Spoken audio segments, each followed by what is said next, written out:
And we're live on a cloudy, rainy. We're in Seattle. Saturday. Right we're now. in Seattle Yeah. right now. Exactly. Microclimates, right? So good little morning, early. Chris. How are you? Good. I'm well. You don't. I'm here brewing it up properly with Way to go, man. with my peanut butter. Actually, my Nutter Cup porter. It's delicious. From? I don't know. I've had it a handful of times, and I really like it. It's from Nutter Cup. Oh, but Nutter Cup. 6.5%, dude. So Very good. Fasted, bro. Attaboy. Yeah. So today is Fueling up episode properly. 64, 63? 63. And as always, big shout out to our sponsor for today's episode, Crown Rash Guards. Crown. So I saw Tristan wearing his the other day, rocking it. And Jamal's been rocking both of his. Oh, right on. That's awesome. So far I've had nothing but good things, nothing but positive things. Everyone's happy with them. They look sharp. They're very slimming. Yeah, that's very black slimming. is a very slimming color, but it's They're all shiny as hell. they're shiny, They're looking just glossy. sleek. So it's a great product. Check them out. They're crownrashguards.com, on Instagram and Facebook at Crown Rash Guards. They make, I've said it every time we do this role, I say it's durable, minimalistic design, but you want something that's durable, that holds up. Like I said, it runs maybe a hair warmer than most rash guards. Do you really notice things like that, though? I do. Do you really? I don't. But I also just think sweat. So. I don't like wearing super tight rash guards under my gi anyway, because I think they're warmer. I like the form-fitting rash guards for when I do no gi, because I don't want anything flopping around. So yeah, flopping's bad. Yeah, anything flopping around is so in that respect, I like the way the Crown Rash Is that Guards why fits. you go with medium? Dude, as you say, medium. Yeah, it's definitely just medium. You should be wearing a large, dude. but You got to show off those. Got to show off those gym gains, brah. You got the. At least I'm not. Tell me, what is GTL? What? Okay, so I'll tell you what GTL. What does that mean? Is that guys? Check out Crown Rash Guards. Awesome product. And as I said, great story. The guy Anmar that runs it in Texas, jiu-jitsu guy making a jiu-jitsu product that originally was for him and now for everybody else. So check them out, Crown Rash Guards. So yeah, GTL is because it's like gym, tan, laundry. Laundry. Yeah. Okay. So- I was trying to figure. I'm like, what? So GTL came from Jersey Shore. Okay. So if you recall Jersey Shore, I know of Jersey Shore. I've never actually seen an episode. yeah. So Jersey Shore was a reality show on MTV. As with much all of these it, yeah. Guidos. Unscripted, let's say, not necessarily reality, but I guess it was so much. Reality. Yeah, it's a reality. It's a part of that genre. Yeah. And they all worked out. So there's, GTL was you could work out at the gym, you tan, and then you make sure you do your laundry. Okay. So that's just my euphemism for broing it out. Yeah, that's okay. So I bring back the team GTL. So when I make some Facebook, not Facebook. So when you Instagram curl and post. bench, Bro, GTL, bro. Protein. I mean, it actually started when Paul, Eli, and myself did some workouts on the beach. Yeah. Oh, Then then I was like, I mean, there's no laundry here, but whatever. No, but I GTL. mean, y'all should have been wearing them like the half shirts from like the. I was wearing my Speedo on the beach. So What are you doing? Are you trying to pretend you're in Brazil or something? Come on. it's my Brazilian Speedo. Is it really? Yeah. Except what it turned out to was Eli and Paul just making the fun. joke. No, they didn't make fun of me too much. But every time they introduced me, they called me the Albanian. like he's Albanian. He's got hair on his chest and he's wearing this. Of course, he's Albanian. So that's You just need a giant like gold chain or something. Oh, absolutely. Yeah. I feel like I look like Manny Gambarian. No, they're Armenian. I know, and I am half Armenian. My dad's Armenian, so that would actually be a better fit. Yeah, So you should be doing judo. You're in the wrong sport. The Cairo-Parisian. Yeah. I'll call it Golkor, Chivigian, or whatever. So I actually hear the kids have arrived. Arisen. They've arisen and they've arrived. Yeah. And there is kids. We have kids class now on this Saturday morning. Kids no-gi, apparently. Kids no-gi, and then kids kickboxing after that while we're doing... Is there really kids kickboxing? Yeah, there's kickboxing at 11 while we do advanced ski. So kids program is growing. It is. And Coach Victor is back on the floor in some capacity. He loves it so much. Raising youth. This is how he gets good at jiu-jitsu, man. He beats up kids. Yeah. It's So I as you're talking to me off air, I'm actually feeling better now. I don't normally, I'm normally a eat clean kind of guy, and last night I had 2 spicy those are so chicken good. sandwiches from Chick-fil-A. Those with are a good. large Man. fry. That's a damn good spicy chicken sandwich. And I woke up with my stomach in a few different twists. So was it the oil? I think it's the oil. Like okay, so when you're just you not used smell to the eating. bag, when you smell the bag, like when you bring, because I picked it up because I was picking up food for myself and Victor because we just we just decided to hang out. So we're like, okay, let's I'll treat you to dinner, and so I went to Chick-fil-A. And when it's in the car, It's a cute like little date there. I was like, oh yeah, date night with the that's- bromance, full effect. Shout out to Stacy Thornton because she's always a fan. She's a fan of the bromance. I don't think she listens to the podcast, but if she ever does. She likes it though. She ever does. She mashes it. Is that the term? No, smashes. Mash that like button. Mash that like. Here we go. Mash that subscribe button, please. I'm very behind the times. So she, anyway, when it's in the car, I was like, this smells just like McDonald's or anything else. So there's definitely. But it's peanut oil, not no hydrogenated fats there. But isn't peanut oil not good for you either? No, you shouldn't be using seed or. It's all about extra virgin olive oil, bro.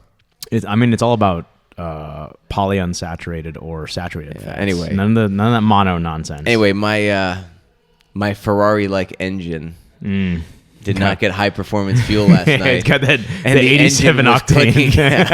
The octane wasn't quite there, and my engine's like, Yeah, cluck, but cluck, okay. cluck, cluck, I mean, just for the sake of our standard American audience, it was a fucking good ass chicken sandwich, though, wasn't it? Didn't you enjoy it? I mean, the first one tasted good. I was so hungry after working out that I got 2, and that's usually my downfall. So then I got a second one, and I was 3/4 through that, and I was like, oof. So you enjoyed the oof, though. I mean, yeah, I enjoyed. I was sandwich. satiated, and I better have had like a caloric surplus that day because I'm always at a caloric deficit. So hopefully, gets to the gains. Hopefully, I mean, you've already taken care of it, so you're good. Yeah, you're good. It's a good sandwich, though. So I wish they would go back to making the spicy chicken breakfast biscuit. Oh. Yeah. Well, anyway, that's that. So anyway, that's what's going on here. We are expecting a guest. I mean, at this point, I told the dude 9:30. So Oh, really? Oh, well, there you go. way late. We will not shout out the guest's name. No, but we will shout out Felix. Oh, here, as you like to call him, German Chris. German Chris. let's overanalyze everything. Let's make snap judgments right away. Not judgments, but assessments. Yes. Very loyal listener. Very interactive, engaged listener. You and he were having some in-depth conversations on Instagram. Yeah. I mean, you were like, hey, make sure you answer this guy. We got to engage our audience. I engaged the fuck out of him. I know. You brought up SPG. Oh, yeah. The I method. The I method, man. Engage. Because isolate. No. Engages with introduce. an E. So that's everyone's like, that chicken sandwich got you hard. It's I'm like, engage. So that's what peanut oil does to you. Exactly. Yeah. So your homeostasis plus peanut oil equals me fail English? That's impossible. Isolate? Introduce, isolate, integrate. Integrate. There you go. Yeah, and that's and to play off of Preet a little bit too, a little bit of that isolation portion, along with the introduction portion.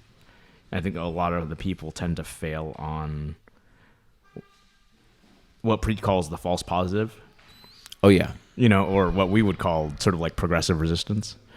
And well, the false positive that leads to the false negative. Yes, exactly. The false positive in training against a person that doesn't resist at all. Yes, and that then leads to the false negative when you then go you against, get the asshole who like when you're first introduced any sort of You're going technique. live, and then you're trying to they're like, compete oh, this on wouldn't work. Like, I would just do this. I'm like, oh, come on, man. Like, why are you? I'm never training with you again if you do that.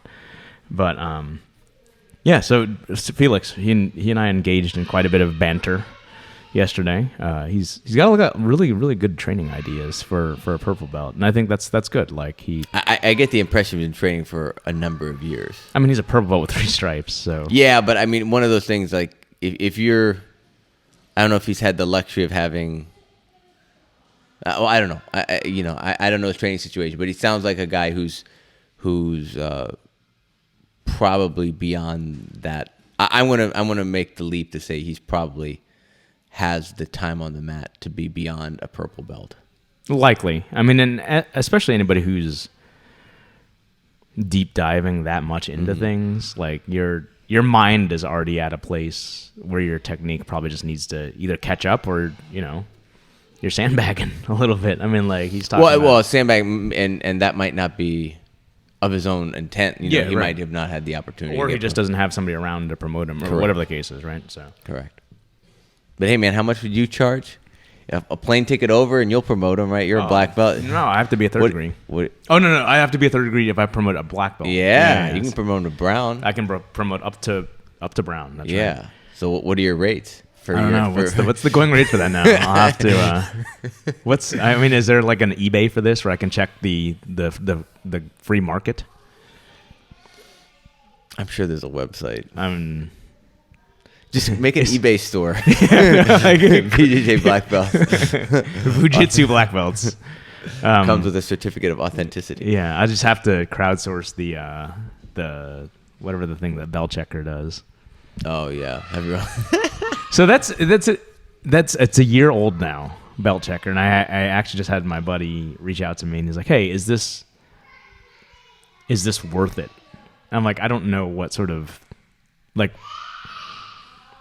it's a weird social sort of, I scratch my back, or you scratch mine, I scratch your. It's the whole belt checker thing. I thought started off fairly interesting, like a nice little thought experiment. I'm not sure how I feel now about what it's become, because like, what would you take, or what would it take for you to be able to actually accurately judge somebody's skill level and rank? Good photos on the social media profile. Like excellent documentation. Excellent. I guess. That's what their comments are. I mean, I think you're asking a question that belt checker is not trying to answer. What do you think they are trying to answer? Because well, okay, I guess they are trying to answer that, but they're not using the standard that necessarily was like before. It was IBJJF, right? No. What I'm saying is, early on, there were a lot more. So for those of you who don't know, beltchecker.com is a website that was created by Christian. The brainchild of Christian, who runs BJJ Globetrotters. And the idea being it's a crowdsourced way to verify people's belt ranks. So what happens is people that are verified, white, blue, they each have a point value. So, for example, I'm just... Yeah, I think mine... I think I'm worth 10 points as a blue worth belt, like 50, I think. And you're worth 50 or 100 as a black belt. So, bottom line is, if you're a verified belt, you can then vouch for the authenticity of someone else's belt. Yeah. And in doing so, whatever points your voice is worth, because as you get degrees on your black belt, it goes up even more. Yeah, the weight... goes up considerably. They get a point total, and to be verified at white, you need a certain point number. To be verified at blue, you need more points. I don't think you need a point number to be... Like, for white, I think it's just a matter of, like, they verify your identity. Okay, so for white, you can be anywhere. But for blue, you need to have a point total. Yeah. For purple, you have to have more.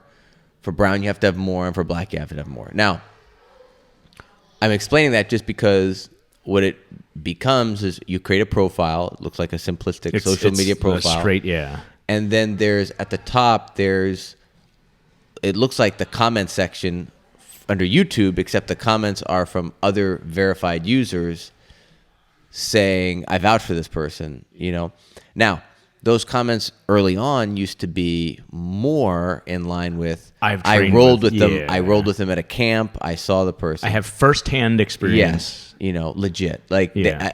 I've rolled with the person, or I've seen the person teach or something. Now, there's a lot of just It's solid the- documentation. There's like people that have become professional moderators, whose job is to just like check people's social media and be like, yeah, it looks legit. I only log on every so often when I get a notification on my email like, hey, somebody has friend requested you, or So there's a friend system in there. yeah. Okay, I never knew that. Yeah, so like that's the only time I check it. I thought you could only like define like academies and I'm a student under, that sort of thing. Yes, there's definitely that, but there's now a friend system too. Oh, there you go. So like that's the only time I check it anymore, because at first I thought it was a very roundabout way of verifying people's belts and whatnot, which there's always the talk of like fake black belts and all that sort of nonsense, and that was an interesting way of doing that. Like one would think that it is all based upon firsthand knowledge, like you had just talked about, but like you said, now it's become this sort of quid pro quo method of verification, where I'm getting random people from like, hey man, great profile, because I've documented mine, which was kind of nice to actually have to look back and like see when I was belted up for all that sort of stuff. But it's been like, oh hey man, will you vote for me? I'm like, I don't fucking know you. Why would I do that? This is like the old like, I follow you, you follow. It's back, exactly the what we were just follow. talking about last week. Yeah. And I know a lot. There's no ill intent behind the request from these people, but it's just become like, I think the monster has become like, It's cheapened the whole. it definitely Now has. it's funny because this was, I think, made partially, at least, in response to the IBJJF kicking out PJJ Globetrotters as a recognized academy, because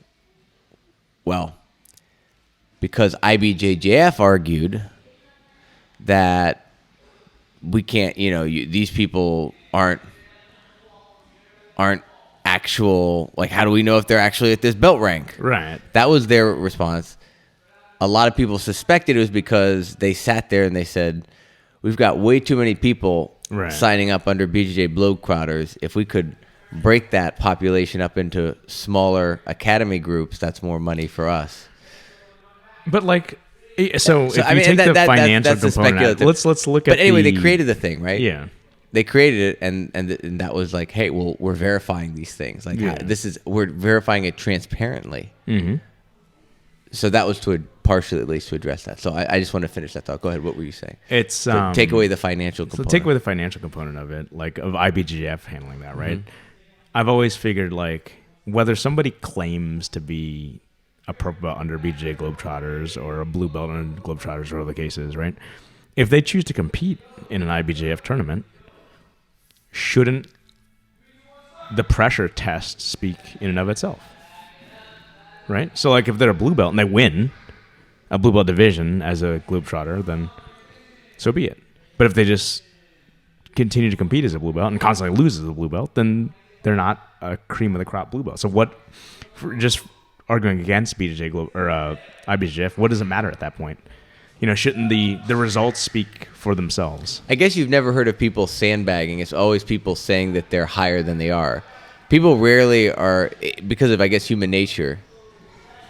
They're not that. There are way less people that are going to be like, I'm going to stay a white belt and I'm going to just win world championships every year for the next 10 years. At that point, though, It's more I'm a black belt and they're really not a black belt. yeah, exactly. Because, gosh darn it, I'm going to promote myself on YouTube. Yeah. And everyone's going to see Then first off, he promoted himself to a to brown belt. Yeah, I know. We all know the video we're talking about. I mean, he even was get kneeling and everything. It looked really legit, right? Like, except you couldn't see who he was talking to. An audience of like 3 people. yeah. So I've started watching. I continue to watch Cobra Kai. Okay. I'm like 3 episodes or 4 episodes in. Season 1. Season 1. Okay. It is getting better, Yeah. but there are a lot of references to the movies that I didn't recall off the top of my head. So when the guy showed up to the to the Halloween party dressed up, you know, as a skeleton. I was like, that has to be a callback because I was like, oh, he's gonna be in a Cobra Kai outfit. So that didn't trigger in your head as an immediate. Well, I just knew when they did slow-mo. Okay. It had to be, but I think I watched Karate Kid when I was such a little kid that I didn't remember things. That's really interesting. I just remember him, doing the stance and doing the kick, and yay. So, what are your iconic memories from Karate Kid? As a person who's not it's just that he was just getting kicked a lot, and then he did the funny bird stance, whatever. Yeah. So not him as in the shower costume. No, getting beat up by skeletons. No, really. That never, I don't remember any of that. I would gather. And then I remember the chopsticks and the. Okay. That's it. Really? Yeah. So this is definitely an example of you. I think you are the exception to the rule because I think a lot more people will remember. If I were to wear that. I don't think I watched. Like, how many times did you say you watched Karate Kid? Oh, less than 5 in my lifetime. Oh, really? Okay, because Yeah. I was going to say I've watched it less than 5. Because it was always, as a child, even when I started martial arts, I could recognize fairly poor martial arts then. And by the time because I was Karate Kid had come out before I was like the age where I could recognize, or when it came out in theaters, I was entirely too young to be in a theater watching it. I saw it on VHS or something later on. So my probably first introduction to martial arts movies was more American Ninja, Van Damme movies, Revenge of the Ninja, starring Michael Dudikoff. Yeah, starring Sho Kusugi, or his name was. Those were my martial arts movies, and then upon my parents deep diving or me getting interested in martial arts, that's when I saw Karate Kid after the fact. So I saw it later on than it would have been an early. What year? Was it 86? I was 4 years old. There's no way I watched that when I was 4. I remember watching it on network TV on Saturday and Sundays. It'd be like movies on at 84. So I was 2 when this movie came out. I was -1. Yeah. So it wasn't a. By the time I was old enough, the social impact of it was well past in terms of teenagers relating to it on like I'm being bullied, I feel like an outcast level, or I'm an outsider, or whatever the case is, And I was watching it purely as a martial arts movie.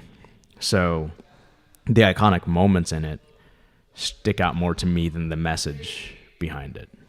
And at that time, I was able to recognize, like, this fighting sucks, Yeah. It's terrible.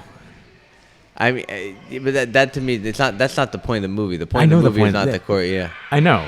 I know that now. Oh. I know that as an adult. I just watch it, and it just, again, I think back to, it's hard for me to characterize it, but it's that whole, like, maybe it's portraying a reality that exists in certain social spheres, but I just like we talk about, like, the Stepford Wives, like you go to Baldwin Park and you're like, oh, it's the Stepford Wives town because of the houses are a foot away from.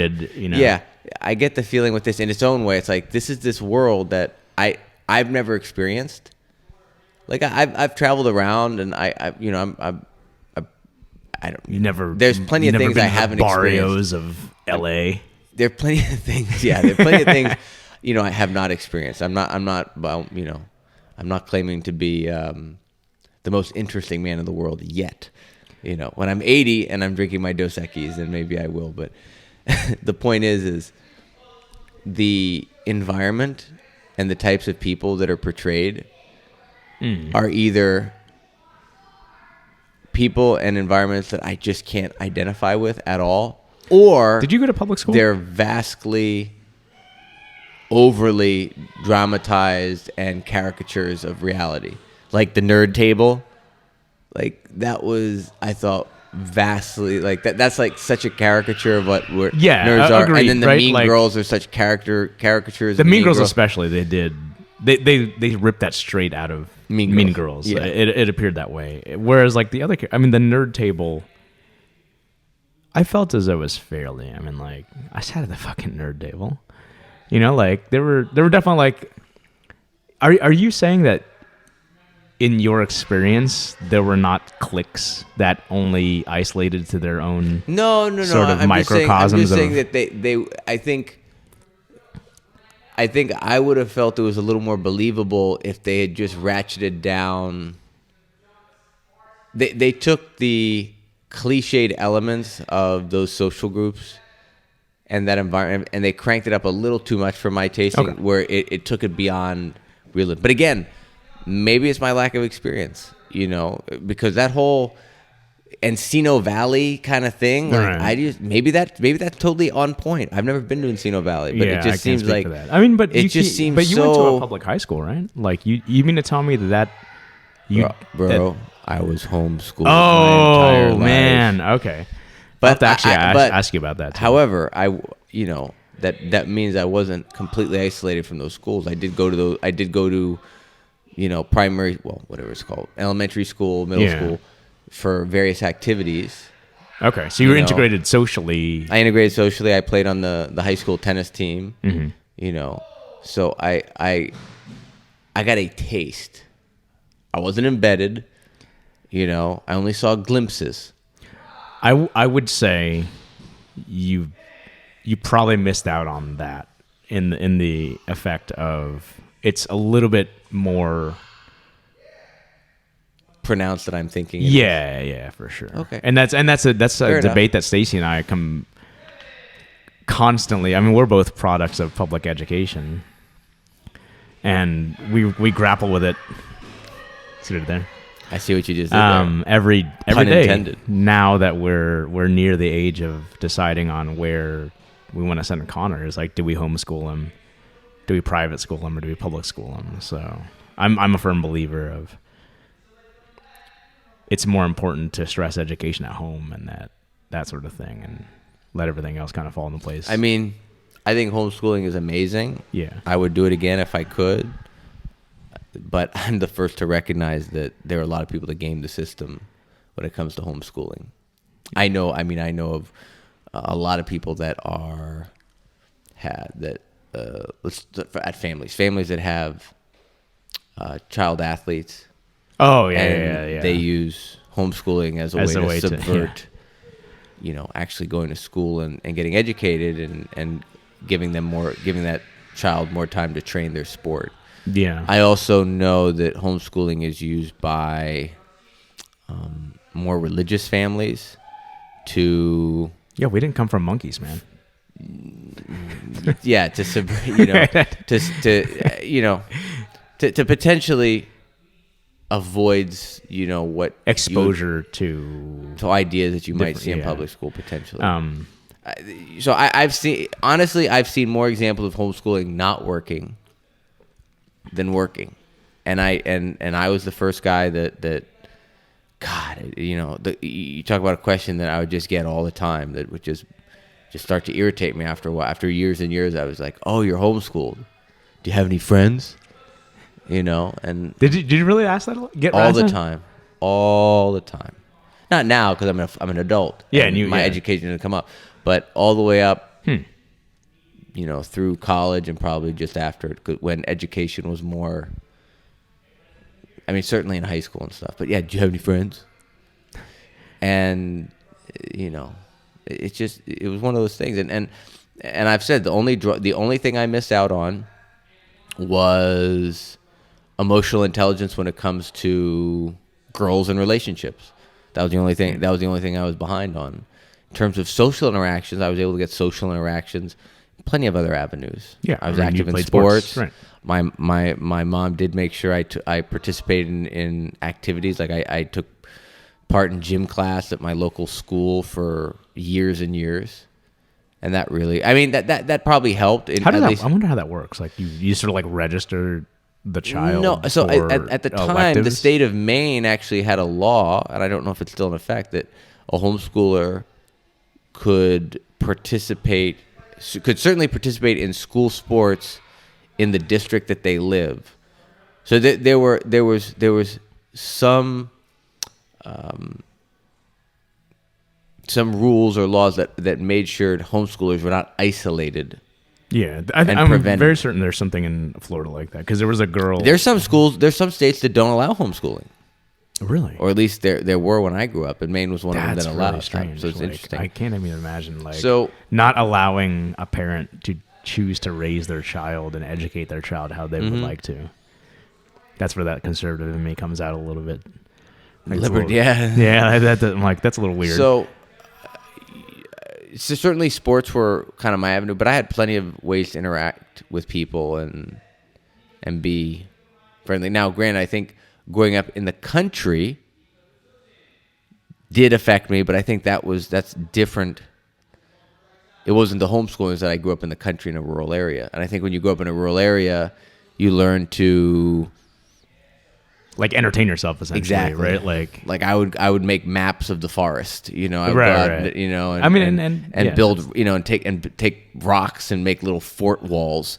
So if anybody attacked, I could go hide behind them, and just a lot lot of imagination. That brings out and stuff. kindergarten cop. Yeah. Did you have a tinfoil hat to keep the bad people away? I didn't have that. That kind of thinking never was that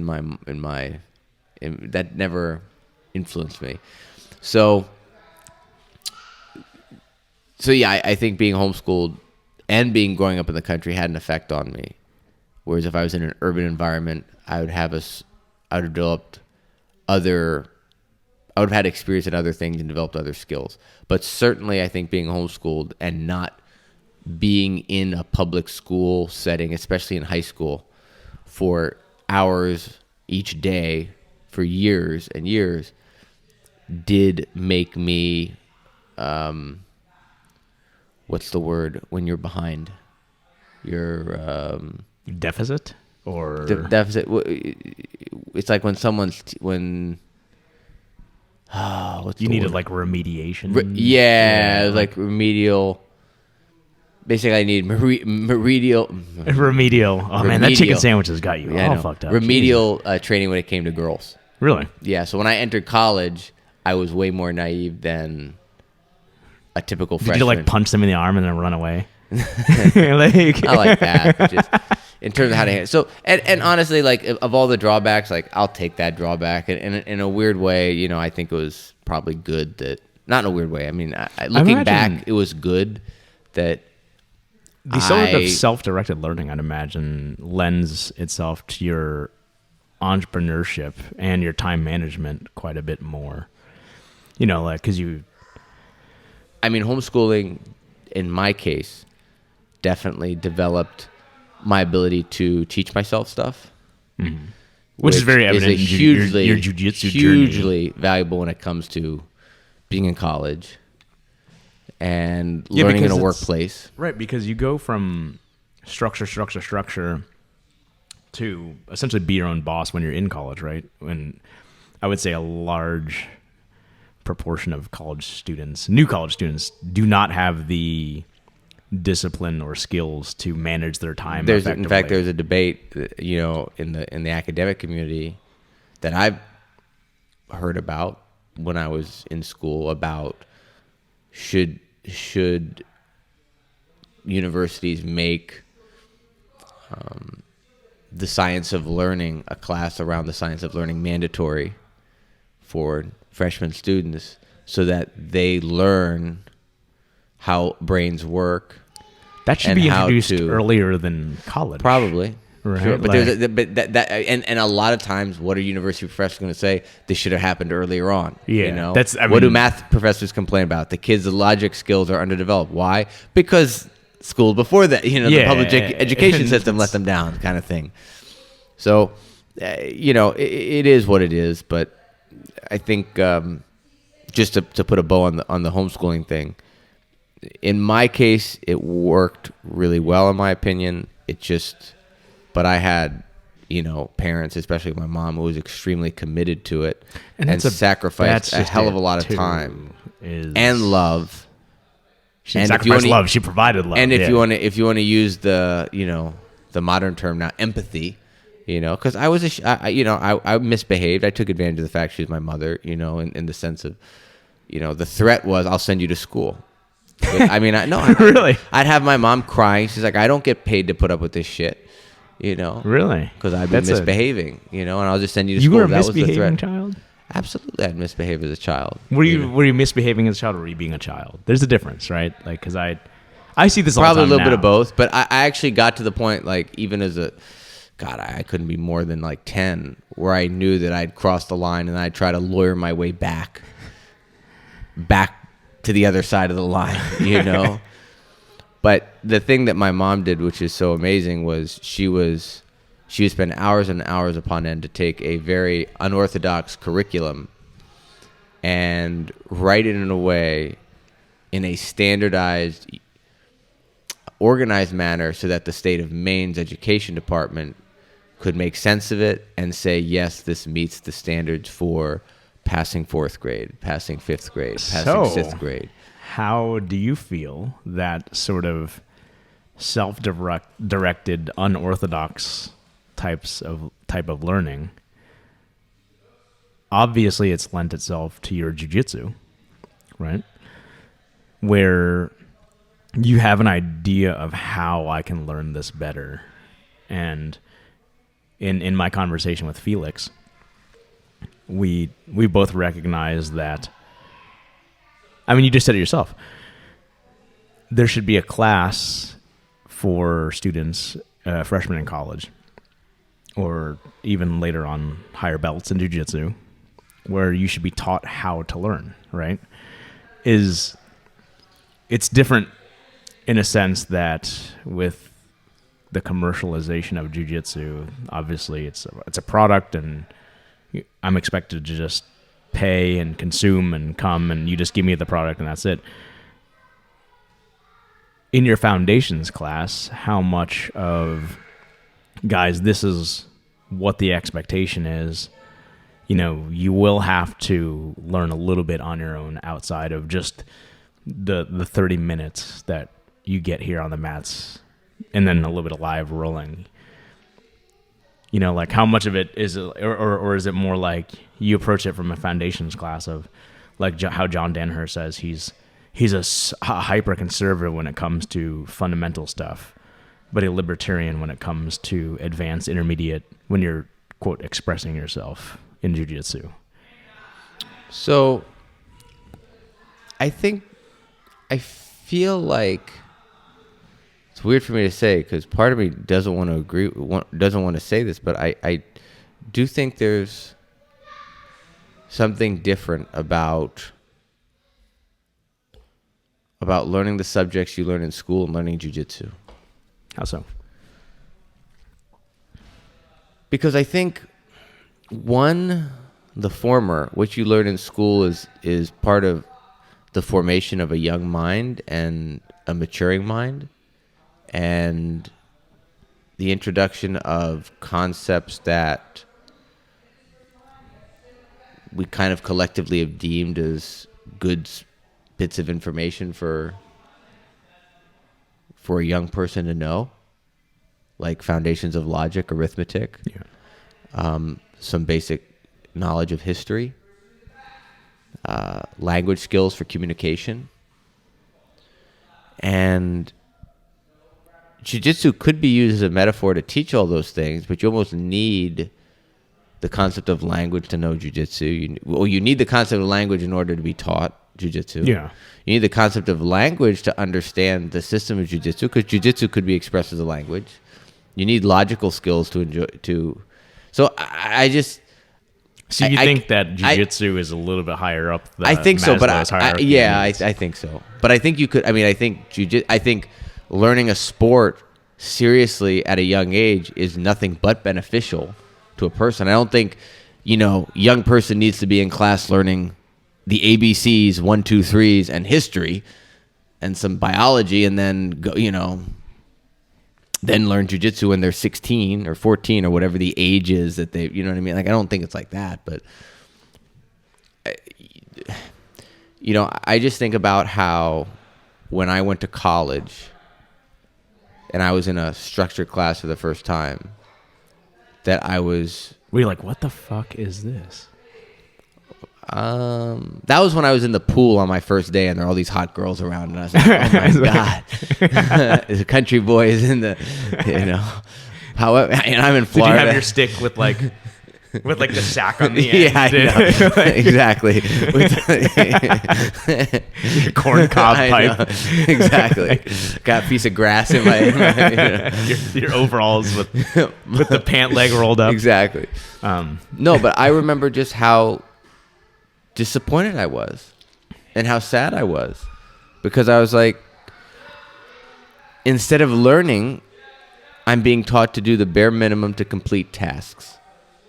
Learning is no longer the priority. And I unfortunately think this is what people experience their entire life in public education, because the concept of homework is that. Now contrast this with what I experienced, which was, now this was not every day, because most days it was like, I have to do, X, Y, and Z to be, these are what I have to do. But there were times where I would get into something. Oftentimes would be in math related, because I had a predisposition or an inclination to enjoy math. I enjoyed that stuff. And my mom would wipe the rest of the slate clean and allow me to pursue that to its end and finality, and not obligate me to do the history or the language or the whatever other thing, because she wanted me to complete that exploration. When I came to college and I saw that didn't exist, because the idea is, well, I got 4 or 5 classes. I just got to get what I need out of this in order to knock this off and then keep going. So let me ask you, though. It was very much a letdown. I can see you now that, like, for example, of course you're, 10 years past that. Actually, probably 15 years past that at this point, right? Yeah. Where, where you've chosen, just from, I'm relating it back to jiu-jitsu. We were talking the other day about lapel guard and, your guard passing, and you sort of deep dive into these things and make it your own kind of exploration. Did you do that when you were in college with these other things that I couldn't? Because you had energy, only so much energy, a finite amount to direct towards this, that like, because I had a certain amount of time in the day, a certain number of hours I needed to sleep. And this is what I was being asked of from my professors to get an A. And I mean, I didn't have grades really per se. My mom never graded me. In fact, she asked me, "What do you think's a good grade?" And I would say A for this, and for the stuff I thought it was shitty, I'd say C. Do you think so, or think that? And because it was funny for me. Grades was not a judgment. It was like, be honest. How good do you think you are with this? So yeah, there's a fine line between judgment versus assessment. Yeah, and if you ask me, like, okay, how would you, rate your half guard or something, I'd probably say, B plus. How would you rate your single leg? Yeah, B. I'm just saying that because I know black belts are going to do it better. That's probably the highest grade I'll get. Okay, let's change it. Specialists would do it better. Yeah, so actually, let's change it. Let's change it. That. Let's just say blue belt, at the blue belt level. Right? Yeah, how would your peers how would do you, that? A half guard, I'd say my half guard is like maybe A minus. Single leg X, A minus. Guard passing, C plus. You know what I mean? But that's not someone telling me. That's just me assessing. And I think, though, because just leading to that. That's an interesting, I never thought of it that way. Is there too much external validation that's being sought in jiu-jitsu and traditional? Actually, I mean, jiu-jitsu, I don't know did you read that thing that link that I sent you from Jason Robillard, sort of like kind of blog about how traditional martial arts don't fit with modern martial arts? No, I did not see that. And there's a lot of external validation that's sought with pupils in the traditional martial arts system, where I must perform to this level and I will be awarded this rank, right? And a lot less introspection and self-assessment that's involved. So perhaps the traditional martial arts model, which is now heavily ingrained in jiu-jitsu, is a little bit too much. We need to, and that's where Jason kind of talked about how Jason Robillard. Okay. Yeah, he's the guy. He was like a barefoot runner guy, and now he's a brown belt, owns his own gym out in Colorado, which I will visit at one point. once COVID's gone. He's the one with he had the chicken shirt, right? Yeah. El Diablo Combatives. El Diablo Yeah, Combatives. There you go. The El fighting Pollo Diablo. the fighting rooster. He kind of talks about how, like, instead of approaching jiu-jitsu from the standpoint of there's this like higher power, this person that we either idolize or whatever, disseminating knowledge and passing judgment, and approaching things from more of like a tribe-like perspective where we're all working together and helping each other, and we all have a common goal. There's a little bit of a hierarchy just because, right? That's how life gets. Things improve is by way of competition, and it forces you to self-assess. And there's a lot less of the, oh, now I bestow upon you this sort of like secret knowledge. And a lot of it is just self-directed learning and discovery. Perhaps that's the way we should kind of go and get away from this traditional martial arts model of, like, there's only this one all-knowing, all-seeing, deified source of knowledge, and anything else. There's I mean, part of this is just practicality. I mean, if you just think about, just on a broad sense, like education in general, you know, I'm very much a believer that, you know, obviously I'm biased too, but that what I experienced was awesome in terms of development. I know people that went to traditional schools that are highly intelligent, brighter than me, you know, extremely disciplined, extremely cultured. Granted, these are like children of diplomats and stuff, you know, so I, you know, the education that they were exposed to was also probably had its own uniqueness, but they were at least with groups.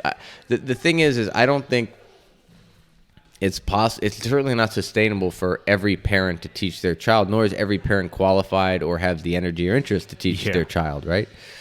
And I look at children and I think their imagination and fascination to learn is killed by the public school system in the worst cases. Yes. And I think far too often. I think that happens a lot more than we'd like anywhere. But, you know, I look at what, you know, Paul and Sarah are in the Grand Canyon, and Sarah's two kids are there, and they're getting to see the Grand Canyon, explore, and the kids like that, and they're being exposed to this. That, to me, is nothing but positive for the development of a child. Absolutely. And that doesn't have to be necessarily in a chair with 20 other kids looking at a whiteboard and learning the same lessons. And I guess what I'm trying to say is, I think each child is going to have a predisposition to follow something.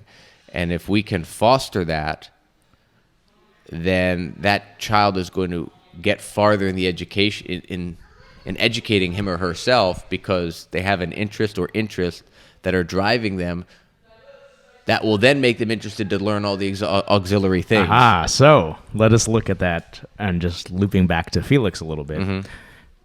There's a huge difference between skill and technique development versus expression of that skill and technique. And say that again? There's a huge difference between skill and technique development. Okay.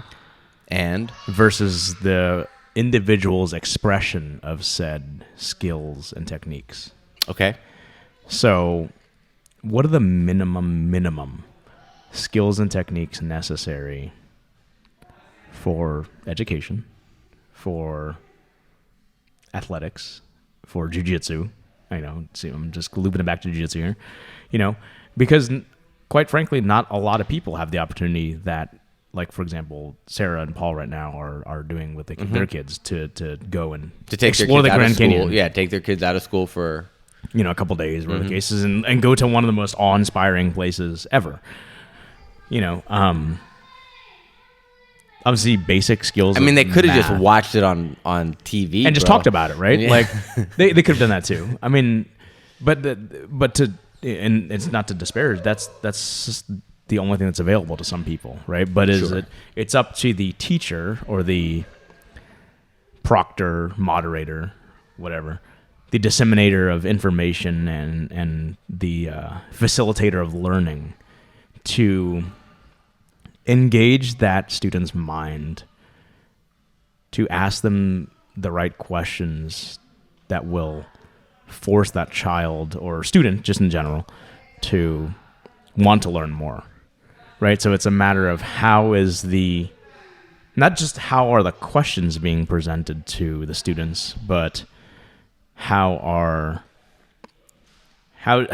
is just the idea of whether or not this is fun, whether or not this is worth learning, the value of what the actual information is being presented to the child, right? Like, because at the end of the day, the student has to sell themselves on wanting to learn whatever it is being presented to them.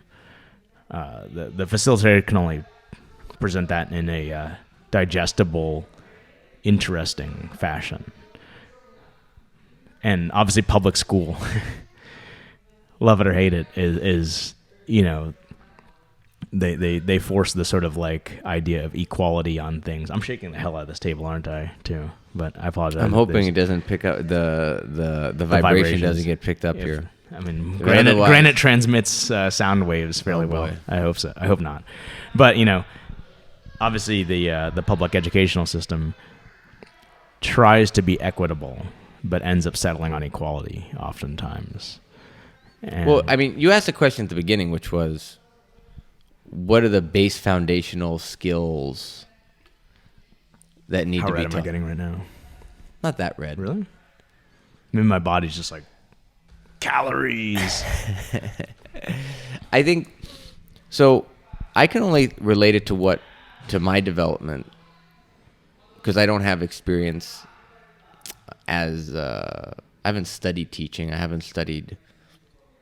only know not anecdotal, but only peripheral information when it comes to the science of learning and how the brain works. But I feel like in terms of athletics, what are the base athletic skills? I think one answer would be CrossFit, because CrossFit at least markets itself. Now, let's just assume what they're marketing is correct, okay? Because people will argue that. But one of my buddies is huge into CrossFit, like way up there. The Spanish dude. Yeah. El Coach Nono, check him out at El Coach Nono on Instagram. Super up there. I mean, he is. I was watching the CrossFit Games, and guess who's like watching one of the Rich Froning, or not Froning? Who's the new guy? Anyway, Matt Chan, or I don't know. There's just Anyway, who's watching? Who's like in the row with one of the athletes, making sure they do the reps right? Well, him. They flew him all the way from Spain. So he was one of the no rep. Yeah, exactly. So anyway, he would say,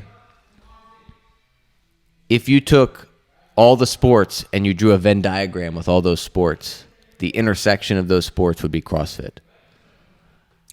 So CrossFit's goal is to grow that base wider and wider. But we only have so much energy and so much. I mean, obviously that's an idealized. I'm just giving you the idea, and I'm not even going to argue that idea, because that in and of itself is debatable. Right? Do we really need to do power cleans? Do we really need to do any exercise? You could say, do we really need it? Right. Does a swimmer how much really does it lend itself to getting better at this? I get that, but let's assume that CrossFit encompasses the basic movements, athletic movements and techniques. You need to have base athleticism that's not directed towards any sport-based skill. Yes. Yeah, sport-specific skill. And then you develop that sport-specific skill. That's not how I don't think anyone gets into a sport that's good at it. Right. They fall in love with the sport, and then if they go far enough, they say, I need to train and strength and condition to supplement. Right. And then I learned that. Yes, and that's where just to your point though, like we just hit the nail on the head, right? Supplement, right? So, and what is the idea of a supplement? It's to fill cracks, not canyons. And I feel as though, is CrossFit, I mean, I'm just using your example, is CrossFit providing the trainee with enough basic skill to fill that canyon? I would argue no. Again, I'm gonna say, for the sake of the argument, let's just say yes, because that's not to me the argument. Okay. The argument is, we talked about what are the base skills people need to know as an athlete. I'm saying that question should not be asked if we want to foster and encourage people to follow what interests them. What they should do is fall in love with the sport first, and then after they develop the love for it, they're going to have a recognition that they need to do the supplemental base work Right. to supplement the skill. So that's interesting. So what I'm saying is the progression is not in the fashion that a scientist might say. The scientist might say they need to learn the base athletic movements. Right. Then they learn the specific movements, and that's the progression logically. That might be the That's logical like progression. GPP, right? Like when you join the military. Exactly. Just But very basic level of fitness. But if you want to develop the most athletes, you let them have fun. You let them be happy. You let them enjoy. You let them play. And then once they play, then they get engaged and they stay with something. And then they want to get better at it. And then they start exploring, how do I get better at it? And that's when you can start going back to the base stuff that you wanted. So this is where, and I'll be damned, I'm going to mention Preet again. Preet's going to be my Matt Thornton. He's your Thornton, right? Is that what do I do with new students? I teach them, arm bars and chokes like the UFC, because that's what they see on TV, and that engages that exactly. So I can see the logic. So, but my point is, you let them play, you let them fall in love, and then they are going to be asking for what they didn't want if you offered it to them at the beginning. So that's super interesting, right? Because I'm at a crossroads now, which I just mentioned earlier to you and to Victor. I'm at, Connor's at an age now, and I've you so desperately want to be Henner Gracie with his kids. I was watching Gracie Bullyproof this morning, man. But it's Paul said something to me, or not something to me. He addressed the entire class when we used to mix kids promotions with adult promotions, and he said, I can wait till you're 16 to make you to work you to death and make you hate jiu-jitsu and hate me. But right now for the kids, my job is to make you love jiu-jitsu. Right? And that really struck a chord with me in having been raised, being taught traditional martial arts, where it's very militaristic. It's a top-down approach of what I say is what you do, and everything's super organized and stuff. And the idea of play as a form of engaging a student is very foreign to me. And it appears as though that's something that's not nearly as foreign to you, having probably been homeschooled.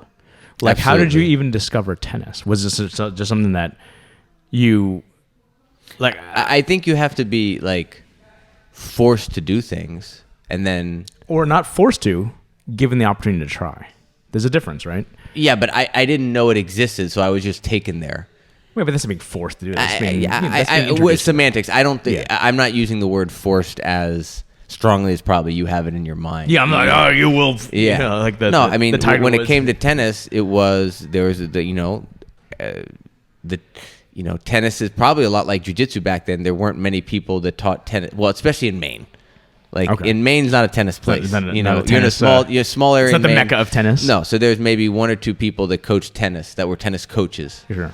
And at that time, I think there was just one. His name was Eric. He came into the health food store where my mom worked, and was it like Chamberlain's? Like when I think of health food store, that's what comes smaller to than mind. that. And then me and my mom were at Frankie's. I think that's the name. Getting a sandwich, which is just a little sandwich shop. Does it still exist? And I don't think so. I was like, I'd like to go to Frankie's one day. And then then Eric came in and was like, "Hey, good to see you, Marianne." And you bring Noah in. There's a class on Saturday, and I was 7. Yeah. I went in. It was a group class. There was nobody there, so it was just me. Group class for tennis. Yeah. That's very counterintuitive. Oh, it's all group classes. Is it really? Oh yeah. all group classes. Maybe I Private sort lessons. of like, I mean, it's just like it would be just like jujitsu in terms of number Really? of people. Yeah, absolutely. Okay. And nobody showed up. It was just me, so I got a free private lesson. Yeah. And I got the old. He's a natural. He's a natural. So it's funny you should say that. My best friend Andrew. You slammed the table. So if you heard that, Yeah, it didn't happen with me because I'm definitely not a natural at anything. But my buddy, my best friend Andrew, he's got his kid in karate, right? Like he's 3. He's 6 months older than Connor, doing karate, and he's like, Lucas, this kid's got it. He is a natural. He's 3. He might be ready for the 4-year-old class. oh, And so, sure enough, guess what Lucas started this week? 4-year-old. 4-year-old class, Whoa. right? Hey, Dad, why don't you hop on the mat? Maybe just try on this game. Mind you, Andrew's done martial arts as long as I have. Sure. He's actually probably a blue belt level in jiu-jitsu before he quit. Try on this gi. Wouldn't it be fun if you and your son did this together? Like, Andrew, you ain't falling for this shit, right? He's like, yeah, but Lucas really enjoys it. So I'm like, as long you foster the child's interest, right? Like that's what you got to do. Yeah. So I mean, I liked it, and my mom saw that I liked it, so I came back, and I enjoyed it. Nice. So it's weird because there were things that I did that I didn't like, but I'm appreciative that my parents made me do them. And tennis not being one of them because tennis was not. Did one you of them. grab like you were like, this is awesome. I'm gonna fucking hit this ball with this racket. I just had fun with it. You had fun with it.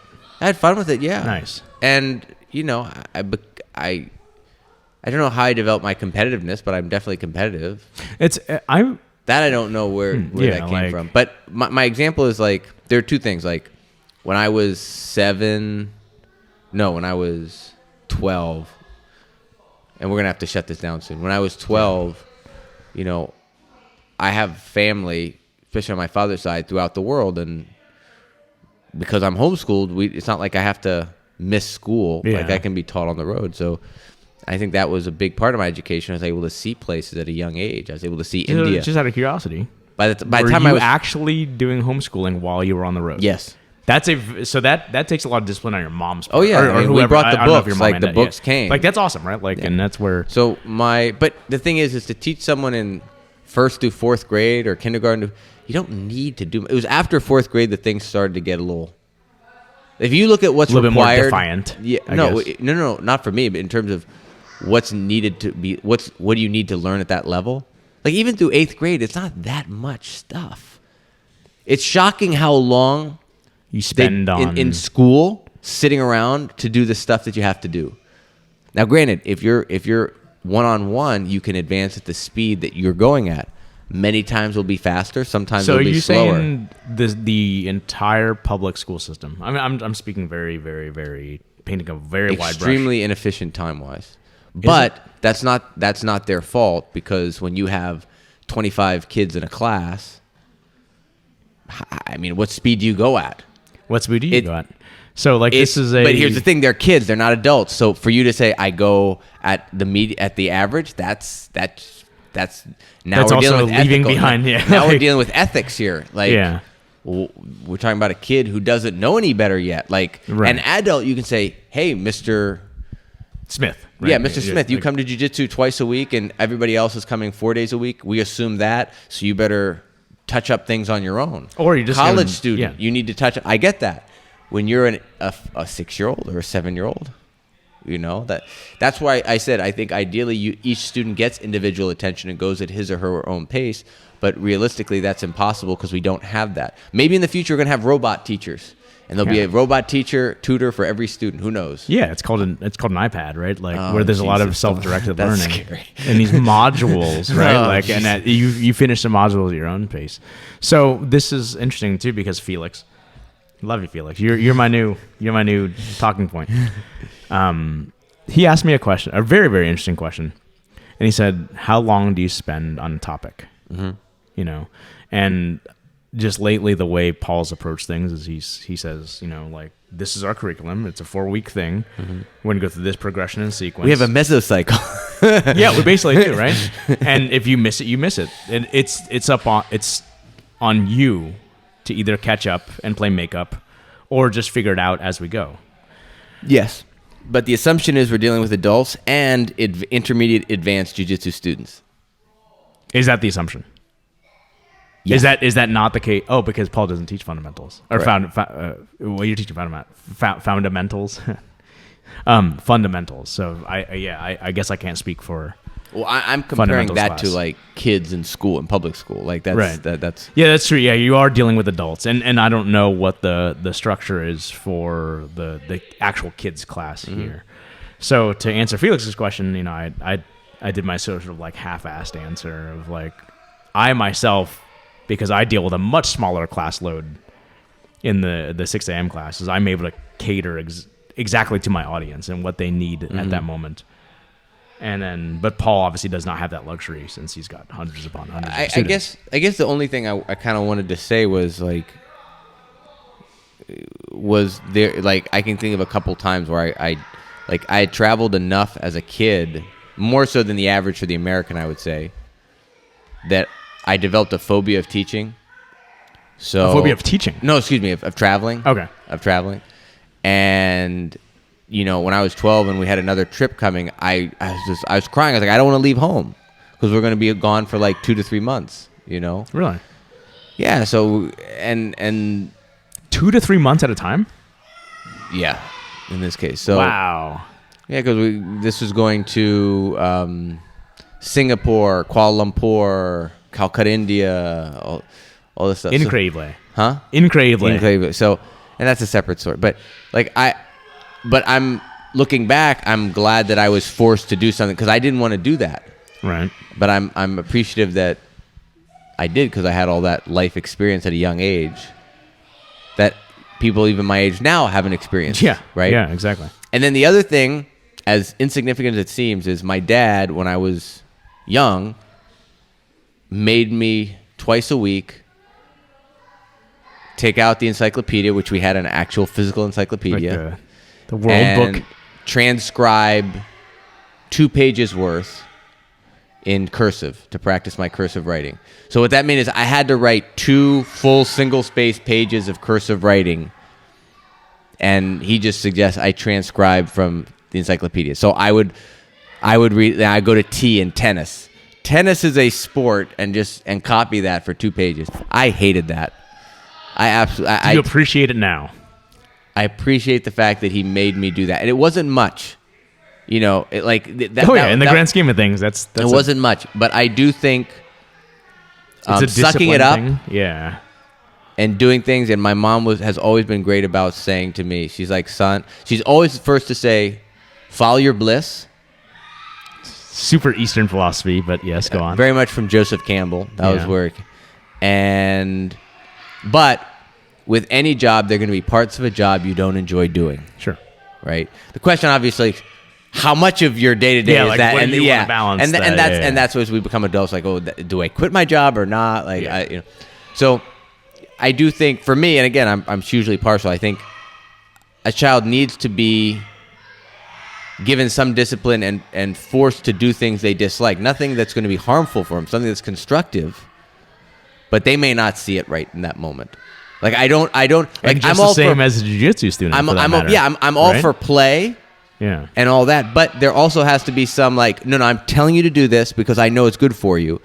The question is, what's that ratio of play to mandated discipline? That's up to, for me, whatever happened to me, I think was okay, but someone that had a more disciplined upbringing might think that's more normal if they came up, So that, but you need the yin and the yang for that.